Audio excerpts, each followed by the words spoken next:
మారు మనస్సు విషయంలో వాక్యాన్ని గైకొన్నారా? 2, నీటి బాప్తీసం వాక్యాన్ని గైకొన్నారా? మాట్లాడరే. దేవునికి ఇచ్చే విషయంలో వాక్యాన్ని గైకొన్నారా? మందిరానికి వచ్చే విషయంలో వాక్యాన్ని గైకొన్నారా? యేసయ్యని చేసిన మేలును ఇతరులకి సాక్ష్యంగా చెప్పే విషయంలో వాక్యాన్ని గైకొన్నారా?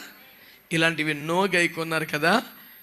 ఇప్పుడు ప్రశ్న, ఓర్పు విషయమైన వాక్యాన్ని గైకొన్నారా? అంటే అర్థం ఏంటంటే, శ్రమలు వచ్చినప్పుడు, కష్టాలు వచ్చినప్పుడు, పోరాటాలు వచ్చినప్పుడు, నిందలు వచ్చినప్పుడు, వ్యతిరేకతలు వచ్చినప్పుడు నువ్వు ఓర్చుకుంటున్నావా, బర్స్ట్ అయిపోతున్నావా అన్నది ఇక్కడ పాయింట్.